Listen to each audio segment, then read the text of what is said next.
Hello, welcome to hostel study. मैं हूं दुर्गेश कुमार। आज हम लोग चर्चा करने वाले हैं ऋषि कपूर जी के बारे में, जिनका आज दिनांक 30 अप्रैल 2020 को निधन हो गया।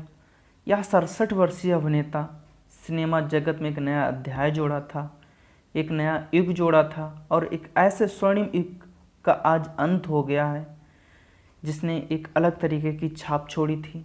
एक्चुअल में काफ़ी दिनों से बीमार चल रहे थे, जिन्हें कल मुंबई के एच.एन. रिलायंस फाउंडेशन हॉस्पिटल में भर्ती करवाया गया था, जहां उन्होंने अपने जीवन की अंतिम सांसें लीं। चलिए जानते हैं ऋषि कपूर के बारे में, उनके कैरियर के बारे में, उनके लाइफ स्ट्रगल के बारे में जानते हैं। ऋषि कपूर जो आज कभी चिंटू हुआ करते थे, कैसे ऋषि कपूर बने। चलो शुरू करते हैं। उच्च प्रतिभा संपन्न ऋषि कपूर जी का जन्म 4 सितंबर 1952 में पंजाब के एक हिंदू परिवार में ऋषि राज कपूर के रूप में मुंबई में हुआ था। इनके पिता एक पेशे से एक अभिनेता एवं एक डायरेक्टर के रूप में राज कपूर जी थे और इनके दादा एक बहुत ही फेमस एक्टर थे जिनका नाम पृथ्वीराज कपूर था। इनका जो फैमिली बैकग्राउंड है वो हमेशा से ही फिल्म इंडस्ट्री से जुड़ा रहा है। इनकी फैमिली के बारे में कुछ ऐसा भी कहा जाता है कि फिल्म बोलें तो कपूर फैमिली, कपूर फैमिली बोले तो फिल्म इंडस्ट्रीज। इनकी फैमिली ने हमेशा से ही बॉलीवुड को एक नया दौर दिया है, एक नया युग दिया है। इनकी फैमिली के बारे में चलो जानते हैं। ऋषि कपूर जी का परिवार हमेशा से फिल्म इंडस्ट्रीज में सक्रिय रहा है। इनके परिवार में इनके पिताजी एक अच्छे निर्देशक और एक अच्छे अभिनेता थे, मिस्टर राज कपूर जी, और इनके चाचा शशि कपूर और शमी कपूर जी इनके चाचा थे, और इनके भाई रणधीर कपूर और राजीव कपूर थे। ऋषि कपूर जी की एक बहन भी थी, रिद्धि नंदा और रीमा जैन। इनकी एक पुत्री भी है, रिद्धिमा कपूर, और ऋषि कपूर जी का एक पुत्र भी है, रणबीर कपूर। रणबीर कपूर आज एक बेहद सफल एक्टर हैं जो अपने पिता और अपनी पीढ़ी के अनुसार ही काम कर रहे हैं आजकल। तो हम लोग कह सकते हैं कपूर फैमिली हमेशा से ही फिल्म इंडस्ट्रीज में बनी रही है और एक अच्छा काम किया फिल्म इंडस्ट्रीज में।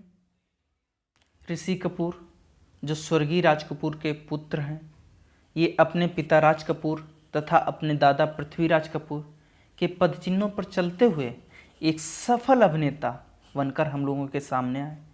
बहुत से लोग इनके फिल्मी कैरियर के बारे में कहते हैं कि इन्होंने जो अपना फिल्म कैरियर है मेरा नाम जोकर से शुरुआत किया था, किंतु अगर इतिहास के पन्नों में झांक कर देखें तो एक फिल्म थी श्री 420, उसमें एक गाना था, मैं ना रहूँगी तुम ना रहोगे फिर भी रहेंगे ये निशानियाँ।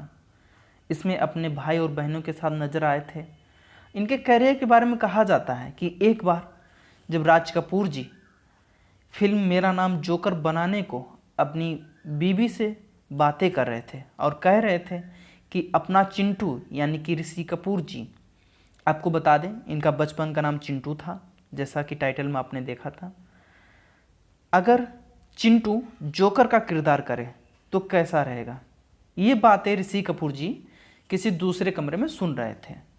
ऋषि कपूर जी ये बातें सुनकर बहुत ही एक्साइटेड हो रहे थे। उनको लग रहा था कि इस फिल्म के बाद भी फेमस हो जाएंगे और उनको ऑटोग्राफ देना पड़ेगा, इसलिए वो ऑटोग्राफ की प्रैक्टिस कर रहे थे।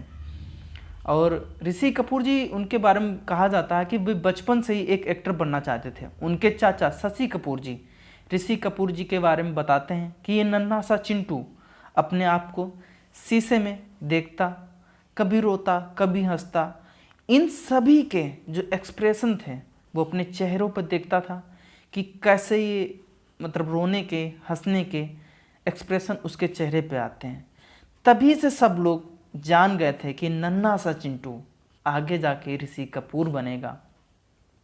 किंतु मेरा नाम जोकर बॉक्स ऑफिस पर कमाल ना कर सकी और ऋषि कपूर जी का और उनके पिता राज कपूर जी का दिल तोड़ दिया। ऋषि कपूर जी जो एक नन्हे से चिंटू ही थे, उनके पिता राज कपूर का दिल टूट चुका था। उन्होंने अपने राइटर्स के अब्बास और बीपी साठे से कहा कि हमको एक ज़बरदस्त फिल्म बनानी होगी और मेरी ये जो फिल्म है ये इसी मेरा नाम जोकर की फर्स्ट पार्ट पर आधारित होगी। और ऋषि कपूर जी और डिम्पल कपाड़िया को एक साथ लॉन्च करने के लिए बाबी फिल्म बनाई गई। बाबी फिल्म में Rishi Kapoor as a actor पहली बार सबके सामने नजर आए। यह टीन जोड़ी बॉक्स ऑफिस पर कमाल मचाकर सबको हैरान कर दिया। ऋषि कपूर के बारे में कहा जाता है कि आप सबकी मिमिक्री कर सकते हैं, किंतु ऋषि कपूर जी की नकल करना आसान नहीं है। ऋषि कपूर जी एक बेहद सफल एक्टर बने। इनके बारे में कहा जाता है कि इन्होंने हर एक तरीके की हर एक नई हीरोइनी के साथ काम किया। 1999 आते आते तक ऋषि कपूर जी ने निर्देशन में भी अपना हाथ आजमाया था, लेकिन इसके बाद उन्होंने कभी भी निर्देशन का काम नहीं किया। इन्होंने निर्देशन का काम आ अब लौट चले में किया था। इस फिल्म में ऐश्वर्या राय और अक्षय खन्ना एक लीड एक्टर थे। इसके बाद इन्होंने कभी भी डायरेक्शन नहीं किया, किंतु बतौर अभिनेता ये अलग अलग फिल्मों में नज़र आने लगे। चिंटू जी जो अब ऋषि कपूर बन चुके थे, इकलौते ऐसे अभिनेता थे जो राज कपूर जी और रणधीर कपूर जी की डायरेक्शन में काम किया। इनके चाचा राजीव कपूर की डायरेक्शन में भी इन्होंने काम किया था। ये नन्हा सा चिंटू अब ऋषि कपूर बन चुका था। इसने बहुत सी फिल्मों में काम किया, जैसे कि प्रेम ग्रंथ, अग्निपथ, कपूर एंड सन्स। ऐसी फिल्में जिनको निभाना हर एक्टर के लिए आसान नहीं था। ऋषि कपूर जी बतौर निर्माता, निर्देशक और अभिनेता के रूप में काम किया। उन्होंने 1970 में आई फिल्म मेरा नाम जोकर में अपने पिता राज कपूर के बचपन का किरदार किया था। इसके लिए उन्होंने नेशनल फिल्म अवार्ड्स भी जीता था तथा 1974 में उन्हें बाबी के लिए सर्वश्रेष्ठ अभिनेता का पुरस्कार दिया गया तथा इसी के साथ 2008 में उन्हें फिल्म फेयर का लाइफ टाइम अचीवमेंट अवार्ड दिया गया। ऋषि कपूर जी ने आखिरी फिल्म इमरान हाशमी के साथ दी बॉडी में काम किया था। इन्होंने हाल ही में एक अनाउंसमेंट किया था कि उनकी जो अगली फिल्म होगी वो दीपिका पादुकोण के साथ होगी और यह फिल्म हॉलीवुड की द इंटर्न की हिंदी रीमेक होगी। ऋषि कपूर जी सोशल मीडिया पे काफ़ी एक्टिव रहते हैं। इन्होंने अभी जो डॉक्टर पर, नर्स पर जो हमले हुए थे उनकी आलोचना करते हुए ट्वीट किया था कि जो नर्सों पर या डॉक्टर पर जो हमला हो रहा है ये काफ़ी दुखद है।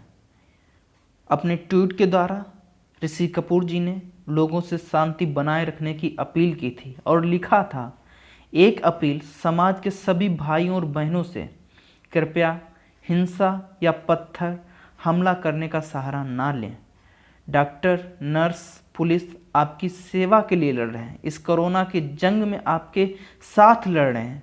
उनका सपोर्ट करें, उनका साथ दें और इस कोरोना वायरस के खिलाफ एक साथ सभी को लड़ना होगा। विगत वर्षों में ऋषि कपूर जी कैंसर से जंग लड़ रहे थे।